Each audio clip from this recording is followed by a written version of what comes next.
Om Shanti. Good morning. आज प्राणेश्वर बाप दादा के 25/10/2024 के अनमोल महावाक्य सुनते हैं। मीठे बच्चे, बाप की नज़र मिलने से सारे विश्व के मनुष्य मात्र निहाल हो जाते हैं। इसलिए कहा ही जाता है नज़र से निहाल। प्रश्न है, तुम बच्चों के दिल में खुशी के नगाड़े बजने चाहिए, क्यों? उत्तर, क्योंकि तुम जानते हो बाबा आया है सबको साथ ले जाने के लिए। अब हम अपने बाप के साथ घर जाएंगे। हाहाकार के बाद जय जयकार होने वाली है। बाबा की एक नज़र से सारे विश्व को मुक्ति, जीवन मुक्ति का वर्षा मिलने वाला है। सारे विश्व निहाल हो जाएंगे, पवित्र बन जाएंगे। ओम शांति। रूहानी शिव बाबा बैठ अपने रूहानी बच्चों को समझाते। यह तो जानते हो कि तीसरा नेत्र भी होता है। बाबा जानते हैं सारी दुनिया की जो भी आत्माएं हैं सबको मैं वर्षा देने के लिए आया हूँ। बाबा के दिल में वर्षा ही याद रहेगा, लौकिक बाप की भी दिल में वर्षा ही याद होगा। बच्चों को वर्षा देना है। बच्चा नहीं होता तो मूझते हैं, हाँ ये सारी प्रॉपर्टी है तो किसको देवे, फिर अडॉप्ट भी कर लेते हैं। यहाँ तो बाप बैठे हैं, इनकी तो सारी दुनिया की जो भी आत्माएं हैं सब तरफ नज़र जाती है बाबा की। जानते हैं सबको मुझे वर्षा देना है, भल बैठे यहाँ हो परंतु नज़र सारे विश्व पर और सारे विश्व के मनुष्य मात्र पर है। हाँ, बाबा बैठे हैं मधुबन में, लेकिन पूरे विश्व के बच्चों पर बाबा की नज़र है, क्योंकि सारे विश्व को ही निहाल करना है। बाबा समझाते हैं ये है पुरुषोत्तम संगम युग। तुम जानते हो बाबा आया हुआ है सबको शांतिधाम सुखधाम में ले जाने के लिए। बाप सब बच्चों को याद करते हैं। नज़र तो जाती है ना, ड्रामा के प्लान अनुसार कल्प कल्प निहाल हो जाएंगे। सब नहीं पढ़ते हैं, ड्रामा प्लान अनुसार सबको वापस जाना है, क्योंकि नाटक पूरा होता है। थोड़ा आगे चलेंगे तो खुद भी समझ जाएंगे अब विनाश होना है, अब नई दुनिया की स्थापना होनी है, क्योंकि आत्मा तो फिर भी चैतन्य है ना। तो बुद्धि में आ जाएगा बाबा आया हुआ है, पैराडाइज स्थापन होगा और हम शांतिधाम में चले जाएंगे। सबकी गति होगी ना, बाकी तुम्हारी सदगति होगी। अभी बाबा आया हुआ है, हम स्वर्ग में जाएंगे, जय जयकार हो जाएगी। अभी तो बहुत हाहाकार है, कहाँ अकाल पड़ रहा है, कहाँ लड़ाई चल रही है, कहाँ भूकंप हो रहे हैं, ये भी अभी के आसार दिखाई दे ही रहे हैं। तो हजारों मरते हैं, मौत तो होना ही है। सतयुग में ये बातें नहीं होती। बाबा जानते हैं अब मैं जाता हूँ फिर सारे विश्व में जय जयकार हो जाएगी।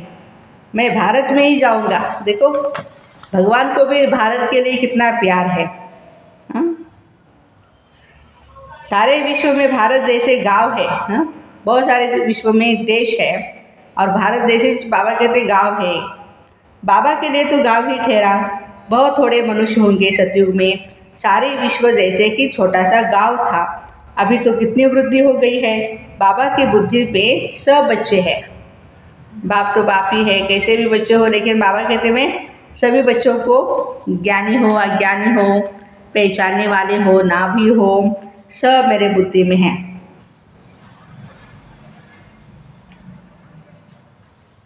अब इस शरीर द्वारा बच्चों को समझा रहे हैं तुम्हारा पुरुषार्थ वही चलता है जो कल्प कल्प चलता है। बाप भी कल्प वृक्ष का बीज रूप है। ये है ही कार्पोरियल वर्ड, कार्पोरियल झाड़। यहाँ सृष्टि पर बाबा कहते हैं साकारी झाड़ है और ऊपर में परमधाम में क्या है, इनकार्पोरियल झाड़ है। तुम जानते हो ये कैसे हुआ, कैसे बना हुआ है। यह समझ और कोई मनुष्य में समझ नहीं है। बेसमझ और समझदारों का फर्क देखो। कहाँ समझदार स्वर्ग में राज्य करते थे, उनको कहा ही जाता है सचखंड हेवन। अभी तो बच्चों को अंदर में बड़ी खुशी होनी चाहिए। बाबा आया हुआ है, ये पुरानी दुनिया जरूर बदलेगी। जितना जितना जो पुरुषार्थ करेंगे उतना ऊंच पद पाएंगे। बाप तो पढ़ा रहे हैं, यह तुम्हारी स्कूल तो बहुत वृद्धि को पाती रहेगी। बहुत हो जाएंगे। सबका स्कूल इकट्ठा थोड़ी होगा, इतने रहेंगे कहाँ। तुम बच्चों को याद है अभी हम जाते हैं सुखधाम, जैसे कोई विलायत में जाते हैं 8-10 वर्ष जाकर रहते हैं, फिर आते हैं भारत। भारत तो बहुत गरीब है, विलायत वालों को यहाँ सुख नहीं आएगा। हाँ, उनकी लाइफस्टाइल अलग होगी, तो बाबा कहते यहाँ सुख नहीं आएगा। वैसे तो बच्चों को भी यहाँ सुख नहीं है। तुम जानते हो हम बहुत ऊंची पढ़ाई पढ़ रहे हैं, जिससे हम स्वर्ग के देवी देवता बनते हैं। वहाँ कितने सुख होंगे, उस सुख को सभी याद करते हैं। यह गाँव मना कलयुग याद भी नहीं आ सकता है। हाँ, आज बाबा गाँव बोल रहे हैं। हाँ, ये फिर याद नहीं आएगा। हाँ, इनमें अथाह दुख है। इस रावण राज्य पति दुनिया में आज अपरंपार दुख है, और कल सतयुग में अपरंपार सुख होंगे। हम योग बल से अथाह सुख वाली दुनिया स्थापन कर रहे हैं। ये राजयोग है ना। बाबा खुद कहते हैं मैं तुमको राजाओं का राजा बनाता हूँ। तो ऐसा बनाने वाले टीचर को याद करना चाहिए ना। टीचर बिगर बैरिस्टर, इंजीनियर आदि थोड़े ही बन सकते हैं। यह फिर है नई बातें। आत्माओं को योग लगाना है परमपिता परमात्मा बाप के साथ, जिससे ही बहुत समय अलग रहे हैं। बहुकाल क्या, वो भी आप ही समझ जाते रहते बाबा। मनुष्य तो लाखों वर्ष कह देते हैं, बाबा कहते नहीं, यह तो हर 5000 वर्ष के बाद तुम जो पहले पहले बिछड़े हुए हो वही आकर के बाबा से मिलते हो। तुमको ही पुरुषार्थ करना है। मीठे मीठे बच्चों को कोई भी तकलीफ नहीं देते हैं। सिर्फ बाबा कहते हैं अपने को आत्मा समझो, है ही आत्मा ना हम। भूल गए हैं, इसलिए बाबा बार बार हम बच्चों को स्मृति दिलाते हैं कि बच्चे, हाँ, जब आत्मा समझेंगे तभी परमात्मा को अच्छी तरह से याद कर सकेंगे। आत्मा कभी पुरानी नहीं होती, वंडर है ना। पढ़ाने वाला भी वंडरफुल, पढ़ाई भी वंडरफुल। किसको भी याद नहीं, भूल जाती है। आगे जन्म में क्या पढ़ते थे किसको याद है क्या। इस जन्म में तुम पढ़ते हो, रिजल्ट नई दुनिया में मिलती है। यह सिर्फ तुम बच्चों को पता है, ये याद रहना चाहिए। अभी यह पुरुषोत्तम संगम युग है, हम नई दुनिया में जाने वाले हैं। बाबा कहते हैं याद रखो अच्छी तरह से, हम नई दुनिया में जाने वाले हैं।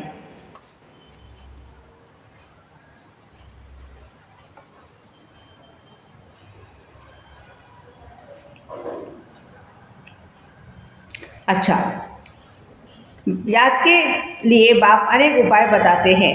बाप भी है, टीचर भी है और सतगुरु भी है। तीनों रूपों को याद करना है। कितनी युक्तियाँ बाबा दे रहे हैं। बाबा कितनी युक्तियाँ दे रहे हैं। बाप भी है, टीचर भी है, सतगुरु, परंतु माया भुला देती है। बाप जो नई दुनिया स्थापन करते हैं, बाबा ने ही बताया ये पुरुषोत्तम संगम युग है, ये याद करो। फिर भी याद क्यों नहीं करते हो। युक्तियाँ बतलाते हैं याद की, फिर साथ साथ कहते हैं माया बड़ी दुष्टर है, पहलवान है। घड़ी घड़ी तुमको भुलाएगी और देहाभिमानी बना देगी। इसलिए जितना हो सके याद करते रहो। उठते बैठते चलते फिरते देह के बदले अपने को देही आत्मा समझो। ये है मेहनत। नॉलेज तो बहुत सहज है। सब बच्चे कहते हैं बाबा याद नहीं ठहरती है। बहुत बच्चों की कंप्लेन रहती है। हाँ, करते हैं याद, लेकिन जितनी होनी चाहिए, हाँ, उसमें कॉन्सेंट जो होना चाहिए याद वो नहीं हो रही है। तो बाबा कहते तुम बाप को याद करते हो, माया फिर अपनी तरफ खींच लेती है। इस पर ही खेल बना है। तुम भी समझते हो हमारा योग, बुद्धि योग जो बाबा के साथ और पढ़ाई के सब्जेक्ट में होना चाहिए वो नहीं है। भूल जाते हैं, परंतु तुम्हें भूलना नहीं चाहिए। वास्तव में इन चित्रों की भी दरकार नहीं, परंतु पढ़ाते समय कुछ तो आगे चाहिए ना। कितने चित्र बनते रहते हैं। पांडव गवर्नमेंट के प्लान देखो कैसे हैं। उस गवर्नमेंट के भी प्लान होते हैं, उनके भी प्लान हैं। तुम समझते हो नई दुनिया में सिर्फ भारत ही था, बहुत छोटा था। सारा भारत विश्व का मालिक था। Everything new. सतयुग में बाबा कहते एवरीथिंग विल बी न्यू। दुनिया तो एक ही है, एक्टर्स भी वही है, चक्र बस फिरता रहता है। तुम गिनती करेंगे इतने सेकंड, इतने घंटे, इतने दिन, इतने वर्ष पूरे हुए, फिर चक्र फिरता है। आजकल करते करते 5000 वर्ष पूरे हुए, अब सीन सीनरी खेल-पाल होते आते हैं। कितना बड़ा बेहद का झाड़ है, झाड़ के पत्ते तो गिर नहीं सकते। ये झाड़ है, इसका फाउंडेशन देवी देवता धर्म है। फिर ये 3 ट्यूब्स मुख्य निकली हुई है, ट्यूब माना धर्म। बाकी झाड़ के पत्ते बहुत सारे हैं, जात उनमें जो भी कैटेगरीज है अलग अलग किस्म की, हिंदू में अलग है, मुस्लिम में अलग है। हाँ, तो बाबा कहते अलग है, वो सारे पत्ते हैं। कोई की ताकत नहीं जो गिनती कर सके। इस समय सब धर्मों के झाड़ वृद्धि को पा चुके हैं। ये बेहद का बड़ा झाड़ है, यह सब धर्म फिर नहीं रहेंगे। अभी सारा झाड़ खड़ा है, बाकी फाउंडेशन है नहीं। बनियन ट्री का मिसाल बिल्कुल एक्यूरेट है। जो बड़ का झाड़ है उसका मिसाल एक्यूरेट है। एग्जाम्पल, यह एक ही वंडरफुल झाड़ है। बाबा ने दृष्टांत भी ड्रामा में ये रखा है समझाने के लिए। फाउंडेशन है नहीं तो यह समझ की बात है। बाप ने तुमको कितना समझदार बनाया है। अभी देवता धर्म का फाउंडेशन है नहीं, बाकी कुछ निशानियां हैं, आटे में नमक। प्रायः यह निशानियां बाकी रही है, तो बच्चों की बुद्धि में यह सारा ही ज्ञान आना चाहिए। बाप की बुद्धि में भी नॉलेज है ना, तुमको भी सारा नॉलेज दे, आप समान बना रहे हैं। बाबा है बीज रूप, ये है उल्टा झाड़। ये बड़ा बेहद का ड्रामा है। अभी तुम्हारी बुद्धि ऊपर चली गई, ऊपर माना परम धाम।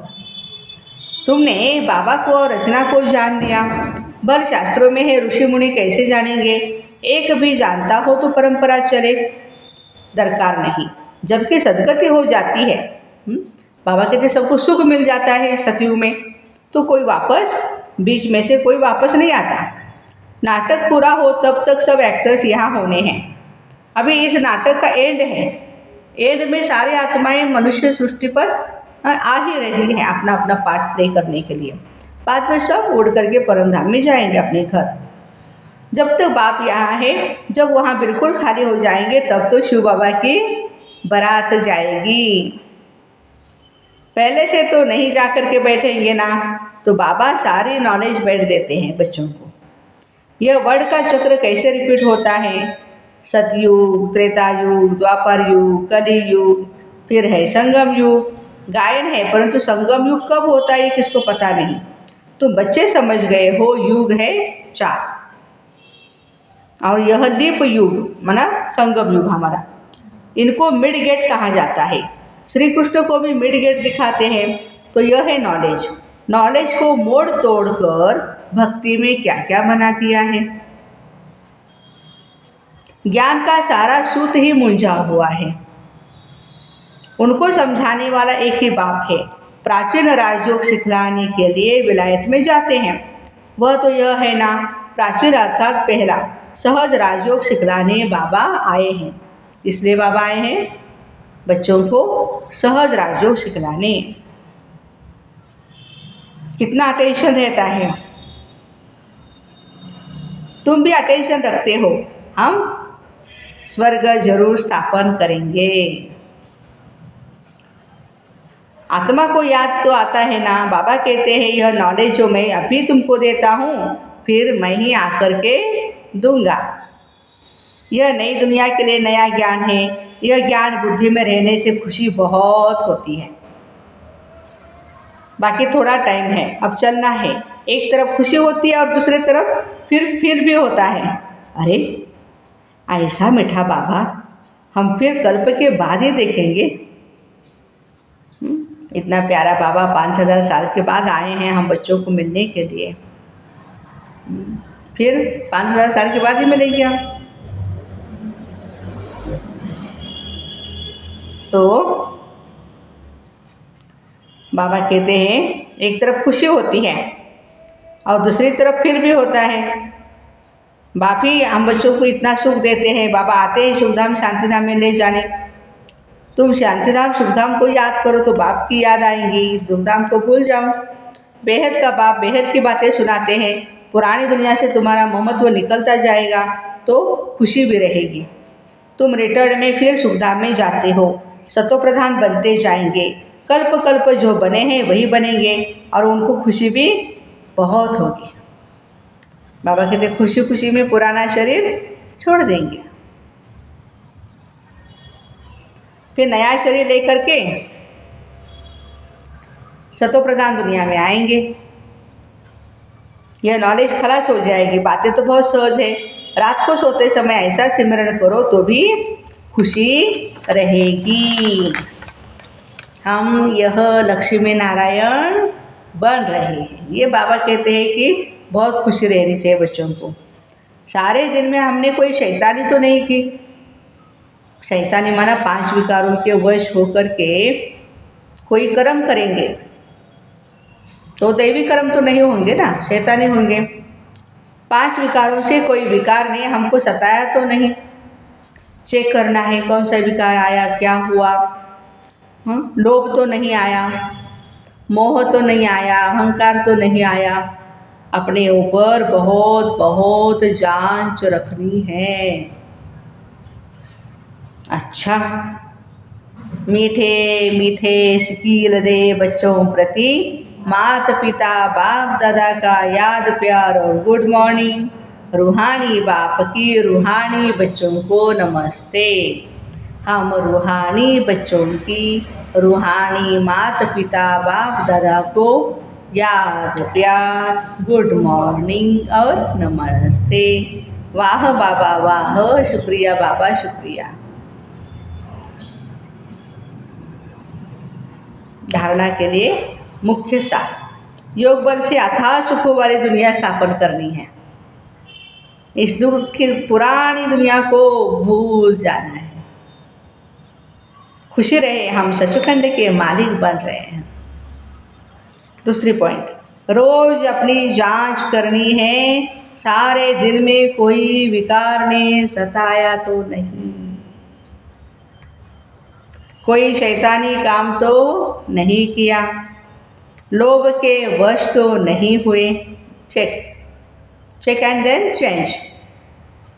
वरदान, वरदाता द्वारा सर्वश्रेष्ठ संपत्ति का वरदान प्राप्त करने वाले संपत्तिवान भव। किसी के पास अगर सिर्फ स्थूल संपत्ति है तो भी सदा संतुष्ट नहीं रह सकते। स्थूल संपत्ति के साथ साथ अगर सर्वगुणों की संपत्ति है, सर्वशक्तियों की संपत्ति है, ज्ञान की श्रेष्ठ संपत्ति नहीं है, देखो, तो संतुष्टता सदा नहीं रह सकती है। तो सदा संतुष्टता रहने के लिए गुण भी चाहिए, शक्तियाँ भी चाहिए और ज्ञान भी। आप सबके पास तो ये सब श्रेष्ठ संपत्तियाँ हैं। दुनिया वाले सिर्फ स्थूल संपत्ति वाले को संपत्तिवान समझते हैं, लेकिन वरदाता बाप द्वारा आप बच्चों को सर्वश्रेष्ठ संपत्ति भव का वरदान प्राप्त हुआ है। आज का स्लोगन है, सच्ची साधना द्वारा हाय हाय को वाह वाह में परिवर्तन करो। सच्ची साधना द्वारा हाय हाय को वाह वाह में परिवर्तन करो। तो ऐसे वरदाता द्वारा सर्वश्रेष्ठ संपत्ति का वरदान प्राप्त करने वाले संपत्तिवान भाई बहनों को Om Shanti. Have a nice day.